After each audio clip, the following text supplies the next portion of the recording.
accueille dans le studio de la magie des estampes ce matin avec un projet rapide. En fait, c'est une carte de remerciement pour mes clientes qui ont commandé pendant le mois. Donc, j'ai pigé un ensemble d'estampes au hasard. J'en ai plusieurs dont j'ai pas eu la chance de me servir beaucoup encore. Donc, j'ai pigé ça au hasard et une découpe au hasard. C'était la découpe Biggs Colombe. Voyez-vous ici, j'ai écrit la grandeur de carton dont j'ai besoin pour pas avoir trop de pertes. Donc, ici, j'ai tout simplement plié en deux une base de cartes que j'avais. Je vais passer ça dans ma Big Shot et j'ai eu l'idée d'en faire deux pour pouvoir ouvrir comme ça. Alors, ma petite colombe qui ne sert pas juste à mettre sur un sac cadeau ou une carte ou une page de scrapbooking, mais se transforme ici en petite carte rapide. OK? Donc, je vais passer dans la Big Shot mon carton brune dune. Je vais tout simplement utiliser un tapis de coupe en dessous et un tapis de coupe par-dessus. C'est la façon la plus rapide d'utiliser la Big Shot, je dirais, avec les poinçons Biggs. D'ailleurs, ces poinçons-là peuvent accueillir 50 matériaux différents. Donc, je me retrouve en quelques secondes avec mes deux oiseaux et les deux ailes. Alors, quand je l'ai fait à l'origine, j'ai fait ça très très rapidement. Écoutez, j'ai pas réfléchi pour sortir ça de ma tête. Là, c'était... Alors, il faut que je fasse une mini carte avec ça. Elle est trop belle, cette petite colombe. J'aurais pu, vu que j'ai pas besoin d'écrire à l'intérieur, j'ai écrit sur une petite forme poinçonnée, perforée, j'aurais pu gaufrer aussi à sec ma colombe. Je ne l'ai pas fait pour la deuxième. Et là, on va utiliser notre plateforme multi-usage avec un plioir à gaufrage. J'avais choisi le plioir arabesque que j'avais oublié de sortir. Et je les ai tous, les plioirs finalement, parce que je les aime beaucoup, beaucoup, beaucoup. Ça fait exprès, je ne le trouve pas ce matin. Je vais en prendre un autre. On va prendre celui-là ici. Ah, je l'avais sorti. Il était juste ici. OK, je vais vous le montrer avec ça. Ce que j'ai fait, je voulais donner un effet vieillot à ma colombe. Donc, je vais venir doucement ancrer. Doucement, parce que vous voyez les petits fils qui se détachent ici de mon tampon, vous le voyez, là, il y en a des petits fils. Ça, c'est quand on fait des techniques comme ça. Et les petits fils finissent par ressortir sur les côtés. Et voyez-vous l'encre? Ça finit par nous tacher les doigts. Donc, vous pourriez prendre aussi un rouleau en caoutchouc. Mais je vous le dis, vous pouvez le faire comme ça. C'est juste d'y aller très, très doucement. Et là, j'y vais ancrer pas les creux. Donc, si je mets mon plioir à l'endroit, les écritures sont là. Je l'ouvre et c'est dans le fond que je vais ancrer.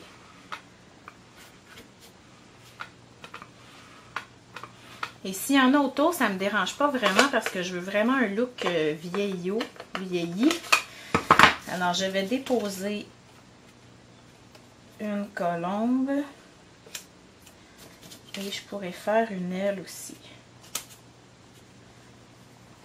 Je plie, je referme délicatement et je mets ça entre deux tapis de coupe. Je vais passer ça dans ma Big Shot à côté, vous ne me voyez pas. Mais c'est tout simple. Okay. Et voici ce que j'obtiens. Regardez, donc l'encre est allée dans les creux. Ça fait un effet vraiment vieillot. J'en ai même qui s'est transféré où est-ce qu'il n'y avait pas de gaufrage et ça ne me dérangeait pas du tout. Je vais refaire l'opération pour l'autre aile qui reste. Et je pourrais réfléchir un petit peu dans quel sens je les mets là. J'ai pas réfléchi tantôt. Et si vous voulez votre gaufrage coloré qui paraît, il faut regarder dans quel sens on les met. Tout simplement. Alors, je sors ça de ma Big Shot et j'obtiens, pardon pour le bruit, j'obtiens ça. Le plioir, je n'ai qu'à le rincer en dessous de l'eau, tout simplement, et le laisser sécher. Alors, ici, je cherche... OK, j'ai juste besoin de colle pour mes ailes. ce que je vais faire, je vais aller ancrer une éponge à estampage. Et je vais vieillir les contours de ma colombe. Ça fait encore plus vieillot, c'est très joli.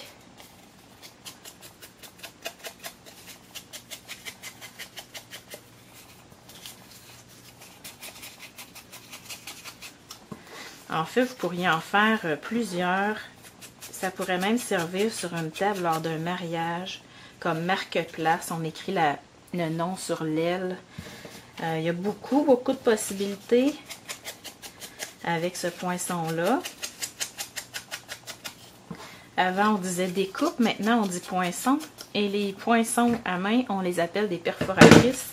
Donc, pour éviter toute confusion, je vous le précise. Alors ça, c'est l'aile d'en arrière que j'aurais dû faire de l'autre sens. Donc, ce que je vais faire, il n'y a pas vraiment de problème. J'aurais pu aussi ne pas ancrer mon plioir et juste venir doucement ancrer. Ça va ancrer le fond aussi, là. Mais voyez-vous, il n'y a pas vraiment d'erreur possible. Alors, prochaine étape, ça serait de fixer les ailes, mais avant, je vais fixer l'œil de mon oiseau, donc avec mon petit matelas de l'ensemble de planches de coupe et mon outil perçeur, je vais venir percer à peu près où je veux son œil. Et là, je prends mes attaches parisiennes d'époque que j'aime beaucoup. Il y a plusieurs motifs, il y en a 4 en fait. Et là, l'œil va être un petit peu trop proche du bord parce que j'ai pris... Je vais aller percer un petit peu moins loin. Il n'y en a pas vraiment de problème, on peut toujours se reprendre. OK. Et je viens fermer mes attaches. Tout simplement, je peux peser dessus aussi. Donc, ça peut s'ouvrir facilement. On va venir faire l'intérieur. J'ai pris mon poinçon ovale, ma perforatrice ovale large, pardon. Je vais venir ancrer parce que c'est du tango mandarine. Ça aurait été très beau en ocre roussillon également. Donc, je veux enlever un petit peu l'effet trop brillant à mon goût. Et je vais venir coller ça sur le bedon de mon oiseau. Et c'est là que je vais écrire « Merci beaucoup d'avoir commandé avec moi pour mes clientes. » OK.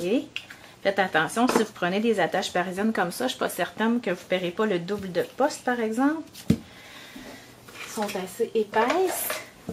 Alors, projet vraiment rapide ce matin. Ou ce soir, je ne sais pas quand vous allez m'écouter. OK, on vient coller quelques secondes avec la Tombow. Elle est magnifique pour ça. Elle laisse pas de traces, elle sèche vite, elle a toutes les qualités. Et là, ce qu'il faut faire pour l'arrière... J'étends ma colle, mais je veux qu'elle soit alignée avec l'aile du devant. Donc, je vais venir tout simplement me placer et peser. Donc, ça va être bien collé. Si ça vous agace, vous pouvez venir coller un petit cercle ici pour cacher. Moi, ça ne m'agace pas particulièrement. Donc, vous voyez, en collant juste la base de l'aile, elle décolle du corps, ça fait du mouvement quand la personne va sortir ça de l'enveloppe, ou vous pouvez choisir de la coller pour qu'elle soit plus fixe. Ici, je vais peut-être la coller un petit peu plus haute sans la coller au complet parce que je vais venir ajouter un petit vœu qui est le parce-que. Donc, je m'étais dit qu'il fallait que j'emploie ce jeu-là, Déco Noble, qui est vraiment beau et que j'ai sous-utilisé. Je vais venir utiliser une retaille de trait vanille. On en a plein des bandes comme ça. Et quand je veux les récupérer pour les utiliser, oups, je n'avais pas pesé très longtemps. Quand on veut les récupérer, la meilleure des choses, c'est de faire un genre de petite bannière, comme j'ai fait ici. Alors, on vient tout simplement avec nos cisailles à papier.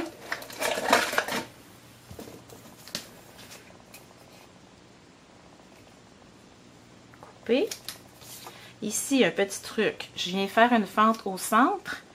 Donc, je sais où aller rejoindre pour que ça soit égal. très rapide. Et là, je viens seulement ancrer légèrement pour que ça soit assorti au reste du projet. Je vais venir appliquer 2 dimensionneurs. Mais je vais travailler un peu ma bannière pour que les fibres soient un petit peu brisées, pour qu'elles aient du mouvement. Je vais venir les poser maintenant. En laissant une petite bosse, pas trop grosse parce que ça va être dans la poste là. Mais voyez-vous, il y a du mouvement ici. C'est joli comme tout. Touche finale. Je viens prendre mes cisailles à papier pour aller récupérer les très petites perles ici. Donc, comment je fais? Je viens la saisir et je vais de gauche à droite pour aller décoller le point de colle. J'applique et j'ai simplement pressé un petit peu dessus. Oups, elle est embarquée par-dessus mon ciseau. Voilà, c'est la touche finale. Donc, on se retrouve avec une petite carte originale en moins de 2. Ça coûte pas cher, c'est très joli. Alors, on a notre couple ici. On pourrait l'essayer dans toutes les couleurs. Un beau bleu, bleu Balkan, ça serait très joli. Vieilli même avec le doux suède, ça serait encore mieux. Et n'oubliez pas les attaches parisiennes d'époque qui sont vraiment magnifiques pour faire des projets vintage un peu comme ça. Alors, je vous souhaite une belle journée créative. Bonne journée!